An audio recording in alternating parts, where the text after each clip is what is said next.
a crime to be born a girl? Is it a crime to have my period? Something nature gave me. They tell me not to cross the river, not to bleed, not to speak.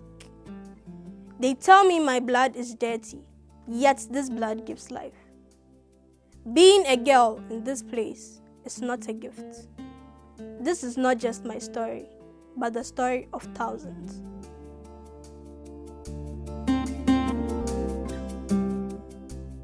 In the heart of Ghana's central region lies Kyekyewere, a community rich in culture and tradition.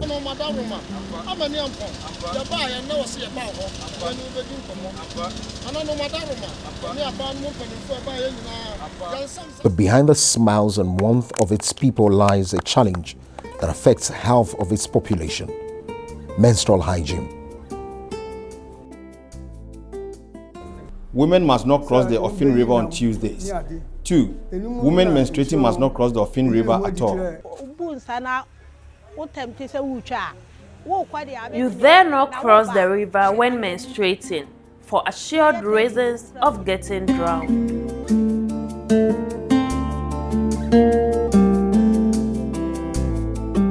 Menstruation is a natural part of life, but for many girls and women in Kyekyewere, it's a source of shame and discomfort.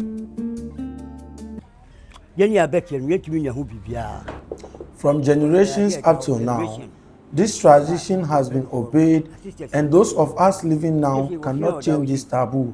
When females are in their menstrual cycle, that also is a taboo for them to cross the river. So basically, when we put figures together, then female people are skipping school 4 Tuesdays within a month. Then you add the period at which they are going to go through the menstrual cycle, let's say 7. When you add it to 4, you are getting about 11 days within a month. And if you are spending, let's say, 3 months at school, then they are also skipping about a whole month because of these barriers. It doesn't even affect only females. In some cases, because the girls are not coming, the boys will also try to join them. So whilst affecting female peoples, the boys also take advantage of that, not to come to school. They will tell you that once that they are coming, they have not been given money for school. So these are the little issues that they go through when coming to school from the other side. Crossing the river is a burden for all of us, especially our girls who attend school at Kyekyewere. During their menstruation, these girls have to stay at home until they are out of menstruation. The consequences are far-reaching. Girls miss school, falling behind in their education. Women struggle to maintain their dignity, risking health and well-being. It's time to break the silence and challenge these norms. A lot of efforts has gone into it to at least do something about it, but the traditional people think tradition must go on. So relaxing the tradition to allow girls menstruating to visit the river or cross it in canoes, the traditional authorities say no, it is a tradition, tradition goes on. We have vowed to keep these taboos. Is it wrong to be born a girl child here, where roles are defined and choices unclear? Is there any hope for me whilst doors stay shut?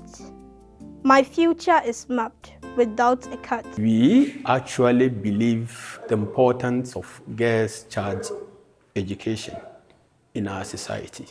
But if there is any or actual myth behind it, I can never tell. But there's hope. Local initiatives are empowering women to take control of their menstrual health. Reusable parts made with care and precision offer a sustainable solution. Community engagement is key. By involving traditional leaders and other stakeholders in the conversation, we can shift attitudes and create a more supportive environment. It's time for change.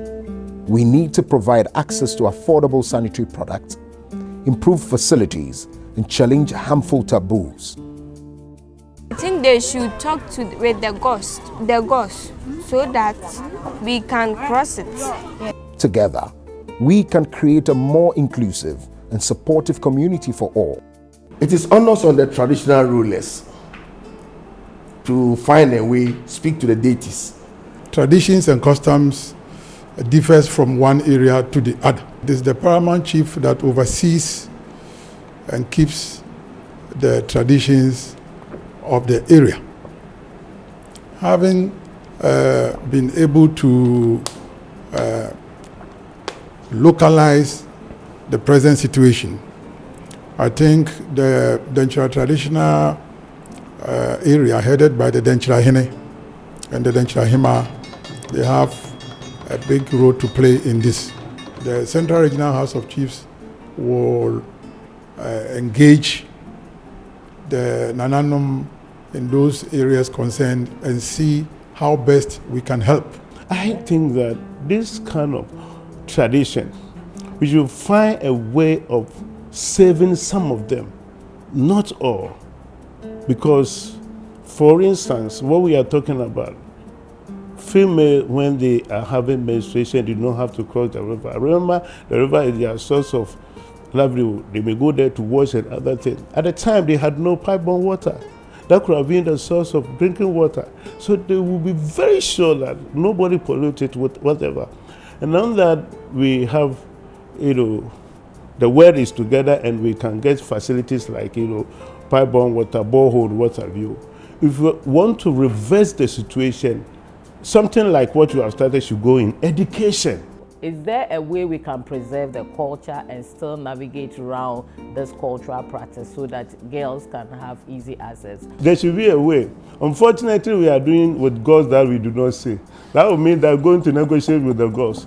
Yeah, it is possible. People do negotiate with the gods. They'll ask you to bring cow, sheep, what have you. So if there's a way we can do that, then we have to look at it. Remember, we now have a vice president, a woman who is concerned about this. Why can't we take advantage of this time to raise the levels of women? With these negotiations, they themselves will show us the way to go. I will just appeal to the chiefs and traditional leaders there, because this takes a number of significant number of days out of the girls' days in school, and it affects their output and also eventual education. Here at Fidelity, we believe that every child, regardless of gender, deserves equal access to education and opportunity. The issue is not just about menstruation. It is about dignity, rights, and long-term empowerment. We support the recommendation for a multi-stakeholder approach to solving the problem, which must include community dialogue and cultural engagement. We must engage traditional leaders, elders, parents, and opinion leaders in respectful and informed dialogue to re-examine the cultural beliefs around menstruation. Solutions that come from within the community are the most sustainable. We have heard of traveling stories related to lack of sanitary pads for many girls. Stories of girls missing classes because they feared to soil their clothes and be ashamed and stigmatized. Stories of girls missing schools because the community believed that it is taboo for a menstruating girl to cross a river. And stories of girls getting boyfriends who can buy pads for them and in turn have sexual relationship with them, which unfortunately make the girls pregnant and drop out of school. But you've also heard of stories of hope. You've heard of promising community-led initiatives to increase access to safe, hygienic, and free sanitary pads. When the community is empowered and mobilized, any change and any challenge can be overcome. Therefore, this bold initiative by the government for providing free sanitary pads for girls in secondary schools, if properly managed, will undoubtedly lead to increase in sustainable access to sanitary pads for girls in schools. In basic school, and we know that usually it's from about primary 5 onwards that some girls may begin to experience the natural phenomena of menstruation. They ought not to suffer or be punished or be left out because their bodies are responding to what is natural. Abani betumi a enka on construct bridge emaye said beya enka tembia betumi akọ school. We are calling on the government to come to our aid in resolving the current issues we are facing. The government of Ghana is taking bold and strategic decisions.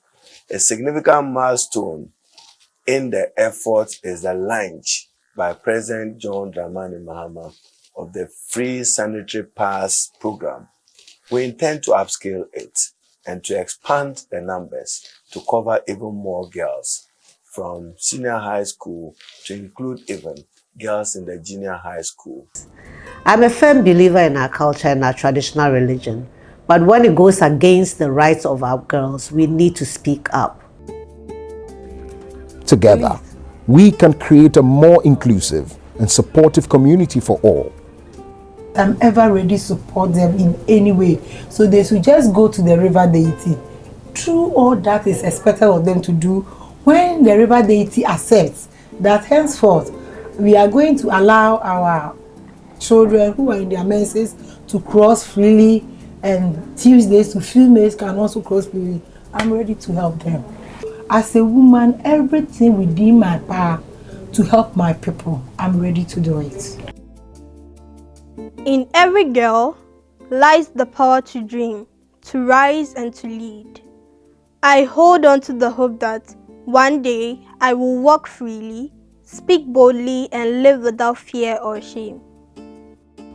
In Kyekyewere, menstrual hygiene is not just a women's issue, it's a community issue.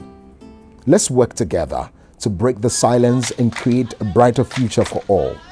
Menstruation is not a curse, not a taboo, and absolutely not a reason for any girl to drop out of school. It is a natural part of life and must be treated with dignity, understanding, and care. That we will do. Government remains committed, together with community leaders, family, civil society, and development partners.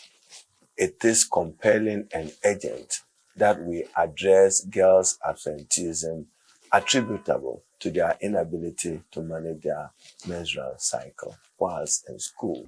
Let's keep the door open for the girl child who finds herself among these communities. Let's help to navigate around the existing taboos without affecting the educational empowerment of the girl child who lives in these scattered farmsteads along the banks of the River Fin. Once again, this is not just my story. This is the story of thousands.